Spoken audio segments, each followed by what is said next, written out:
സാന്ദ്രാനന്ദാവബോധാത്മകമനുപമിതം കാലദേശാവധിഭ്യാം നിർമുക്തം നിത്യമുക്തം നിഗമിഷസഹസ്രേണ നിർഭാസ്യമാനം അസ്പഷ്ടം ദൃഷ്ടമാത്രേ പുനരുഷാർത്ഥാത്മകം ബ്രഹ്മതത്വം തത്താവത് ബാധിതാക്ഷാത് ഗുരുഭവനപുരേ ഹന്ത ഭാഗ്യം ജനാനാം. നമസ്കാരം. സനാതനധർമ്മ സംഹിതകൾ പങ്കുവയ്ക്കാനായുള്ള നാദശ്രീ ചാനലിലേക്ക് എല്ലാവർക്കും സ്വാഗതം. പ്രിയരെ, ചാനൽ സബ്സ്ക്രൈബ് ചെയ്യാനും ലൈക്ക് ചെയ്യാനും ഓർമ്മപ്പെടുത്തിക്കൊള്ളുന്നു. മിക്കവാറും 8 ഘട്ടങ്ങളിലായിട്ടുള്ള അഷ്ടാംഗ യോഗം നമ്മൾ പറഞ്ഞു കഴിഞ്ഞു. അതായത് യമം, നിയമം, ആസനം, പ്രാണായാമം, പ്രത്യാഹാരം, ധാരണ, ധ്യാനം, സമാധി. ധാരണ, ധ്യാനം, സമാധി ശ്രമഘട്ടമാണ് ധാരണ എന്നും, ധ്യാനം വിളങ്ങണ അവസ്ഥയ്ക്കാണ് ധ്യാനം എന്നും, രൂപം വിളങ്ങണ അവസ്ഥ, രൂപം തന്നെ ഇല്ലാണ്ടാവുമ്പോൾ സമാധിയായി എന്നുമാണ് പറഞ്ഞു വെച്ചത്. ഈ ഒരു സംഗതി പറയാൻ പോകുന്നത്, ഈ ധാരണ, ധ്യാനം, സമാധി എന്നത് കുറച്ചും കൂടി സ്ഥിരമായി നിൽക്കാത്ത ഒരു അവസ്ഥയാണ്. ഈ സമാധിയൊക്കെ വളരെ ക്ഷണികമാവും പലർക്കുന്ന, ചിലക്ക് കുറച്ച് നീണ്ടുനിന്ന് വരാം, എന്തായാലും ഒരുപാട് നീണ്ടു നിൽക്കാത്തൊരവസ്ഥയാണ്. പക്ഷെ ആ സമാധി സുഖം അനുഭവിക്കണം, അത് കയ്യിൽ വന്ന് നഷ്ടപ്പെടുക എന്ന് പറയുന്നത് വളരെ സ്വാഭാവികമാണ്. അത്രേ, നമ്മളിപ്പോൾ അവിടേക്കൊന്നും എത്തിയില്ല, അതുകൊണ്ട് ഇത്രയെന്ന് പറയണേ ഉള്ളൂ. അപ്പോൾ ഇത് പോയാൽ എന്താ ചെയ്യുക? കയ്യിൽ കിട്ടിയ സാധനം പോയാൽ വീണ്ടും ശ്രമിക്കുക. ഈ ധാരണ, ധ്യാനം, സമാധി എന്നുള്ളത് മാത്രം 3 എണ്ണത്തിനുള്ള പ്രത്യേകതയാണ്. സമാധിയിലെത്തി നഷ്ടപ്പെട്ട വീണ്ടും ധാരണ മുതൽക്ക് തുടങ്ങണം. ബാക്കി 3 എല്ലാ സ്റ്റെപ്പുകൾക്കൊന്നും അങ്ങോട്ട് പോകേണ്ട ആവശ്യമില്ല. സമാധി നഷ്ടപ്പെട്ട ധാരണയും ധ്യാനയും കൂടെ അവിടേക്ക് എത്താൻ പറ്റൂ. നേരിട്ട് സമാധി എന്ന് പറഞ്ഞ ഒന്നില്ല എന്നർത്ഥം. ധാരണയുടെയും അതുപോലെ തന്നെ ധ്യാനത്തിൻ്റെയും പരിണത രൂപമാണ് ഈ സമാധി. കയ്യിലുള്ള വെണ്ണ നമുക്ക് നഷ്ടപ്പെട്ടു എന്ന് കൂട്ടുക. പെട്ടെന്ന് വെണ്ണ ഉണ്ടാക്കാൻ പറ്റുമോ? വീടാണോ ചോദിക്കുക, കടയിൽ നിന്ന് പോകണമെന്നില്ല, വാങ്ങണമില്ല, വേറൊരിടത്തിൽ നിന്ന് വാങ്ങണമില്ലെങ്കിൽ നമുക്ക് വെണ്ണയും വേണാനും. കയ്യിലുള്ളത് ഏതോ വർഷത്തിൽ നഷ്ടപ്പെട്ടു, എന്താ ചെയ്യുക? തൈര് കലക്കുക, വേറെ വഴിയൊന്നുമില്ല. തൈര് കലക്കി കലക്കി കലക്കി കലക്കി കലക്കി വെണ്ണ ഉണ്ടാക്കി തന്നെ വേണം. കടയിലില്ല എന്ന് കൂട്ടുക. വാദത്തിന് വേണ്ടി നമ്മളങ്ങനെ സങ്കല്പിക്കണോ? ഹൈപ്പോത്തിക്കേഷൻ എന്ന് പറയും തിയറിയിലൊക്കെ. അങ്ങനെയാണ് വിചാരിക്കുക. കടയൊന്നുമില്ല, വെണ്ണ വേണം എന്ന് പറഞ്ഞാൽ എന്ത് ചെയ്യാൻ പറ്റും? ഇതൊക്കെ ആദ്യം ആവർത്തിക്കണം. ആദ്യം കയ്യിലുണ്ടായിരുന്ന വെണ്ണ കിട്ടാൻ എന്ത് ചെയ്തുവോ അതൊക്കെ റിപ്പീറ്റ് ചെയ്യുന്ന വേണം, വേറെ വഴിയൊന്നുമില്ല. അതുപോലെയാണ് ഈ ധാരണാധ്യാനം. സമാധിയിൽ നിന്ന് ഏതെങ്കിലും കാരണവശാൽ നഷ്ടപ്പെട്ടാൽ, ആ സമാധി വേണമെന്ന് തോന്നിയാൽ ഇതൊക്കെ ആദ്യം ആവർത്തിക്കണം. അതാണ് ഇവിടെ പറഞ്ഞ ശ്ലോകം. തത്സമാസ്വദനരൂപിണിം തിഥിം ത്വത്സമാധി മയി വിശ്വനായിക ആസിത പുനരത പരിച്യുത വാരഭേമകിച ധാരണാധികം. തത്സമാസ്വദനരൂപിണിം ഇവിടെ വിളിക്കുകയാണ്. ഹേ വിശ്വനായക, വിശ്വനായക, അല്ലയോ ഭഗവാനെ, ലോകനായകനായിട്ടുള്ള ഭഗവാനെ. തൽസമാസ്വദന രൂപിണിയും, അങ്ങയുടെ ആസ്വാദനം ആകുന്ന ബ്രഹ്മാനുഭവം രൂപമാകുന്ന അവസ്ഥാവിശേഷത്തെ പ്രാപിച്ചിട്ട്, നിർവികൽപ്പ സമാധിയെ പ്രാപിച്ചിട്ട്, സ്വരൂപമില്ലാത്തതായിട്ടുള്ള സമാധിയെ നമ്മൾ പ്രാപിച്ചവനായിട്ട് എന്ത് ചെയ്യണു? സ്ഥിതിം ത്വൽ സമാധിം ആശ്രിതാഹ, ശുദ്ധ ബ്രഹ്മാനുഭവമായിരിക്കുന്ന ആ സമാധിയെ ആശ്രയിച്ചവരായിട്ട്, നിർവികൽപ്പ സമാധിയിൽ നിന്ന് ഏതെങ്കിലും കാരണവശാൽ മാറ്റമോ ഭ്രംശമോ നഷ്ടമോ സംഭവിക്കുമ്പോൾ പരിച്യുതൗ, അതപരിച്യുതൗ, ച്യുതൗ എന്ന് പറഞ്ഞാൽ വീഴുക എന്നാണ്. ശ്രുതി പറ്റുക എന്ന് പറഞ്ഞാൽ വീഴുക. പരിച്യുതൗ, ഏതെങ്കിലും കാരണവശാൽ നിന്ന് ഈ സമാധിയിൽ നിന്ന് കീഴ്പ്പെട്ട് വീണാൽ, താഴത്തേക്കായാൽ, പിന്നാക്കം പോയാൽ എന്നൊക്കെ അർത്ഥം. പരിച്യുതൗ, അതിൽ നിന്ന് നമ്മൾ ഭ്രഷ്ടാക്കപ്പെട്ടാൽ എന്ത് ചെയ്യണം? പുനച്ച ധാരണാധികം ആരഭേമഹി, ആദ്യം പറഞ്ഞിട്ടുള്ള ധാരണയിൽ നിന്ന് തുടങ്ങണം. പിന്നെ വീട് പൊളിഞ്ഞു വീണാൽ തറ കെട്ടിയിട്ട് തന്നെ തുടങ്ങണം. കെട്ടിയ തറ രണ്ടാമത് കെട്ടണം വേണ്ടേ? തറയും കേടാച്ചാൽ, തറയും കേട് വന്നിട്ടാണ് വീട് പൊളിഞ്ഞത്. വീടിന് ചുമരിന് കേട് വന്നിട്ടല്ല, തറ കേട് വന്ന് പൊളിഞ്ഞു എന്ന് കൂട്ടുക. ഉദാഹരണം, തറ പോയി, വീട് വീണു, പിന്നെ എന്തിട്ടണം? തറ മുതൽക്ക് ആദ്യം കെട്ടണം വേണ്ടേ? ചുമര് മാത്രം കെട്ടാൻ പറ്റുമോ? അതേപോലെയാണ് പുനച്ച ധാരണാധികം ആരഭേമഹി. സമാധി വന്ന് കയ്യിൽ വന്ന സമാധി ഏതെങ്കിലും നഷ്ടപ്പെട്ടാൽ ധാരണാദികളെ ആരംഭിച്ചു കൊള്ളാം. ധാരണയും തുടങ്ങുമ്പോൾ പിന്നെ അടുത്ത ഘട്ടം ധ്യാനമാണ്. ഈ ധ്യാനവും കഴിഞ്ഞിട്ട് വേണം സമാധിയിലെത്താൻ. അപ്പോൾ 2 സ്റ്റെപ്പ് പിന്നിലേക്ക് പോകണം. എന്നിട്ട് മാത്രമേ നിങ്ങൾ എടുക്കാൻ പറ്റുള്ളൂ. എത്ര വേണമെങ്കിലും ഉദാഹരണങ്ങൾ പറയാം. ചക്രം വഴിക്കുന്ന ഒരു വണ്ടി വഴിക്ക് പോയാൽ എങ്ങനെ മുമ്പിലേക്ക് അത് കയറ്റിയെടുക്കുക? ഒന്നങ്ങോട്ട് പിന്നാക്കെടുക്കും അല്ലേ? ഒന്നങ്ങോട്ട് പിന്നാക്കെടുത്തിട്ട് സ്പീഡ് കൂട്ടിയെടുത്ത് അങ്ങോട്ട് കയറുക. അങ്ങനെയുണ്ടല്ലോ. അവിടുന്ന് തന്നെ കയറാൻ പറ്റില്ല, കാരണം ചക്രം വഴിക്കിയിരിക്കണം. വഴിക്ക് ചുറ്റി വണ്ടി കയറാതെ ബുദ്ധിമുട്ടുണ്ട് നമ്മൾ കണ്ടിട്ടുണ്ടാവും. അപ്പോൾ അവരെന്താ ചെയ്യുക? ചിലപ്പോൾ ഒക്കെ നല്ലോണം ഒന്നങ്ങോട്ട് പുറകോട്ട് എടുക്കും. പുറകോട്ട് എടുത്തിട്ട് നല്ല സ്പീഡിൽ അങ്ങോട്ട് കയറ്റി വിട്ടാലോ ചിലപ്പോൾ ആണ് കയറില്ലേ എന്ന പോലെയാണ് അതൊക്കെ. കുറച്ച് പുറകോട്ട് എടുക്കേണ്ടി വരും. ധാരണ, ധ്യാനം പുറകോട്ട് പിന്നിലത്തെ കാര്യങ്ങളാണ്, കഴിഞ്ഞ സ്റ്റെപ്പുകളാണ്. പക്ഷെ സമാധി നഷ്ടപ്പെട്ടാൽ പിന്നെ വല്ലാണ്ട് വേറെ വഴിയില്ല. അപ്പോൾ ഈ ധാരണ, ധ്യാനം, സമാധി എപ്പോഴും 3ഉം കൂടിയിട്ട് എങ്ങനെ കിടന്ന് കളിക്കും.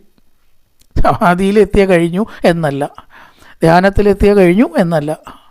ഇത് 3ഉം എപ്പോഴും ഇങ്ങനെ ഒരുമിച്ച് മാറി മാറി ഒരാൾ ചെയ്യേണ്ട കാര്യമാണ് എന്നർത്ഥം. അങ്ങനെ മാത്രമേ സമാധിയിൽ തന്നെ നിൽക്കാൻ ഒരാൾക്ക് പറ്റുള്ളൂ, അല്ലാണ്ട് പറ്റില്ല. ധാരണയും ധ്യാനവും വീണ്ടും നമുക്ക് അഭ്യസിക്കേണ്ടി വരും. കഴിഞ്ഞിട്ടില്ല എന്നർത്ഥം. ഇതിൽ റെക്കറിങ് ആണ്, കഴിയുന്ന ഒരു സംഗതിയല്ല ഈ ധാരണവും ധ്യാനം. ഇടയ്ക്കിടയ്ക്ക് നമ്മൾ ചെയ്താലേ സമാധി നിൽക്കുള്ളൂ.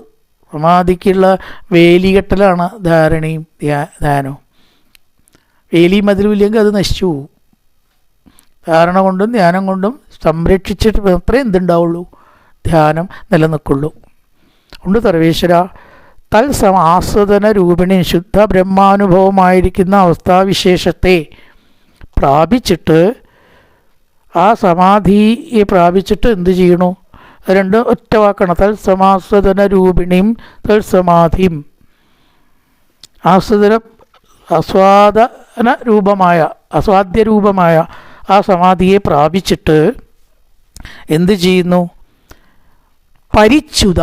ചില സമയത്ത് അതിൽ നിന്ന് ഭ്രഷ്ടാവുക, കുറയുക, ഇല്ലാണ്ടാവുക, നഷ്ടപ്പെടുക ഒക്കെയാണ് പരിച്യുത. പുനരത പരിച്യുത. ആദ്യത്തെ 2 വരി സമാധിയാണ്. തത്സമാസ്വദന രൂപിണിയും തത്സമാധി സ്ഥിതിയും. ആസ്വാദന രൂപമായിരിക്കുന്ന സമാധിയെ പ്രാപിച്ചിട്ട് 3ാമത്തെ വരിയിൽ പരിച്യുത, നഷ്ടപ്പെടുന്നു. പിന്നെന്താ ചെയ്യുക? ആരഭേമകിജ ധാരണാധികം. ധാരണാദികൾ കൊണ്ട് വീണ്ടും ഞാൻ നഷ്ടപ്പെട്ട സ്റ്റെപ്പ് പുനഃസ്ഥാപിച്ച് സമാധിയിലേക്ക് എത്തിക്കൊള്ളാം എന്നർത്ഥം. അവിടെ പരിച്യുത എന്ന് പറഞ്ഞാൽ പോവുക, കിട്ടിയ സമാധി നഷ്ടപ്പെടുക. ആശ്രിത പുനരത. അപ്പോൾ വീണ്ടും ധാരണാധ്യാനത്തിനെ ആശ്രയിച്ച് ഞാൻ അവിടേക്ക് തന്നെ എത്തിക്കോളാം. ആരഭേ മഹിച്ച ധാരണാധികം. ധാരണാദികൾ വീണ്ടും ശീലിച്ച് നഷ്ടപ്പെട്ട സമാധി സുഖത്തിലേക്ക് തന്നെ തിരിച്ചെത്താൻ ശ്രമിച്ചു കൊള്ളാം. ഐ വിശ്വനായക തത്സമാസ്വദന രൂപിണിയും തിഥിം തത്സമാധിയും ആശ്രിതാഹ. സമാധിയെ ആശ്രയിച്ചിട്ട്. എങ്ങനത്തെ സമാധി? അങ്ങയിലുള്ള ആസ്വാദ്യം, എന്താ പറയേണ്ടത്, ആസ്വാദനം ആകുന്ന സമാധി എന്നർത്ഥം. അപ്പം തത്സമാധി എന്നുള്ളത് അവിടെ സംഗതിയും തത്സമാസ്വദന രൂപം എന്നുള്ളത് വിശേഷണമാണ്. അങ്ങനെ മനസ്സിലാക്കുമ്പോഴേ അതിൻ്റെയൊക്കെ കാര്യങ്ങൾ അറിയൂ. സമാധി എന്നുള്ളത് അവിടെ സംഗതിയാണ്, വിശേഷണമാണ് തത്സമാസ്വദന രൂപിണി. അങ്ങയിലുള്ള ആസ്വാദനമാകുന്ന സമാധി. സമാധി ഇവിടെ വസ്തു, സമാധിയുടെ വിശേഷണം ആസ്വാദനം.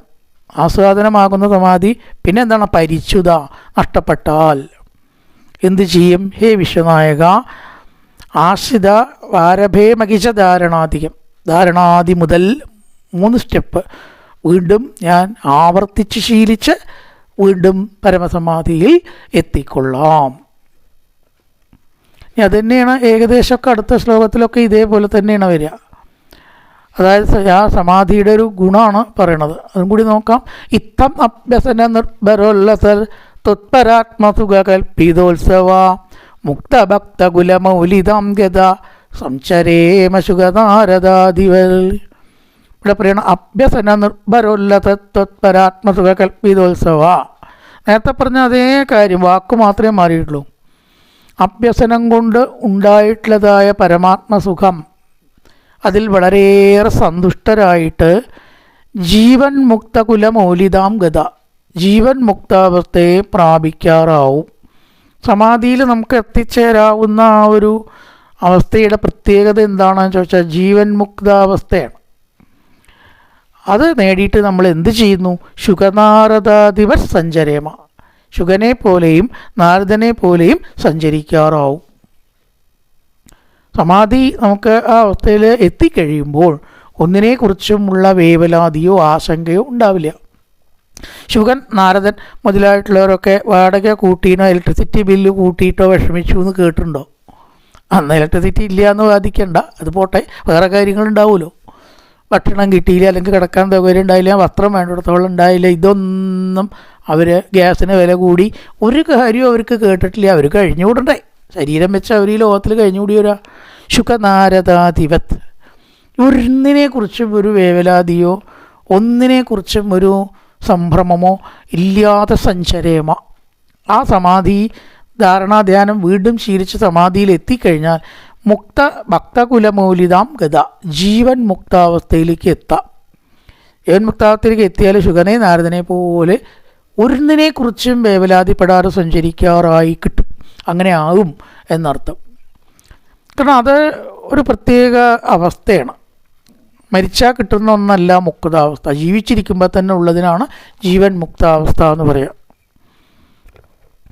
കാരണം ഒന്നിനെക്കുറിച്ചും അവർക്കുള്ളത് എങ്ങനെയെങ്കിലുമൊക്കെ ഭഗവാന്റെ ആ ഒരു കാരുണ്യം കൊണ്ട് എത്തിച്ചേർന്നു കൊള്ളും എന്ന ഒരു വലിയ തിരിച്ചറിവ് അവർക്ക് ഉണ്ടാവുകയാണ്. ഒന്നിനെക്കുറിച്ചും അവർ ആശങ്കപ്പെടുന്നില്ല, വേവലാതിപ്പെടുന്നും ഇല്ല. ഇങ്ങനെ നടക്കും ചെയ്യും. അതായത് ഈ ജീവിതത്തിനെ കുറിച്ച് ഉള്ള കാഴ്ചപ്പാടുകളും വലിയ പ്ലാനുകളും ഉള്ളവരാണ് നിരാശപ്പെടുന്നത് പലപ്പോഴും. നമുക്ക് അപ്പോൾ 7 മെമ്പർമാർ 8 മെമ്പർമാരുള്ളൊരു കുടുംബത്തിൽ പണ്ട് കാലത്ത് ഡോക്ടറാക്കാനോ എൻജിനീയറാക്കാനോ എന്തെങ്കിലും പ്ലാൻ ആർക്കെങ്കിലും ഒക്കെ ഉണ്ടായിരുന്നുവോ? ഉള്ളവരുണ്ടാവും കേട്ടോ, പക്ഷെ ഇല്ലാത്തവരും ധാരാളം ഉണ്ടായിരുന്നു, ഇഷ്ടം പോലെ ഉണ്ടായിരുന്നു. 12 മക്കളുള്ള ഒരാളെ എനിക്കറിയാം, ഒന്നിനും അയാൾ പ്ലാനൊന്നും ചെയ്തില്ല. കേമന്മാരായി, ഒരാൾ റെയിൽവേയിൽ, ഒരാൾ അംബാസഡർ, ഒരാൾ വേറൊന്ന്, ഒരാൾ ബാങ്കിൽ, ഒന്നും പ്ലാൻ ചെയ്തിട്ടില്ല. അതുകൊണ്ട് പ്ലാൻ ചെയ്യാണ്ട് ജീവിക്കണം എന്നെടുക്കണം എന്നില്ല കേട്ടോ, അതല്ല പറയണത്. പ്ലാൻ ചെയ്തില്ലെങ്കിലും ഒക്കെ നമുക്ക് തട്ടിയും തിരിഞ്ഞ് നേരെയാവുന്നത് കണ്ടിട്ടുണ്ട്. പ്ലാൻ ചെയ്തിട്ട് ഫലിക്കാത്തവരില്ലേ? അതുകൊണ്ട് എന്തൊക്കെ പ്ലാന് കിട്ടും, ഡോക്ടറാക്കണം എൻജിനീയർ ആക്കണം എന്ന് പറയുമ്പോൾ കുട്ടിക്ക് പാട്ട് പാടാനാവും താല്പര്യം. അയാളെ എൻജിനീയർ ആക്കാൻ പറ്റുമോ? എൻജിനീയർ ആക്കണം എന്ന് വിചാരിക്കുമ്പോൾ ആൾക്ക് ഡോക്ടറാവാനാണ് താല്പര്യം, എൻജിനീയർ ആക്കാൻ പറ്റുമോ? പ്ലാൻ ചെയ്തതുകൊണ്ട് നടക്കണമെന്നില്ല, പ്ലാൻ ചെയ്യാത്തതുകൊണ്ട് നേരെയാവില്ല എന്നില്ല എന്നൊരു കോമൺ തത്വം പറഞ്ഞു. ഒരു പ്ലാനും ഇല്ലാണ്ട് ജീവിക്കാമെന്നൊരു അർത്ഥമൊന്നും അതിനെടുക്കണ്ട.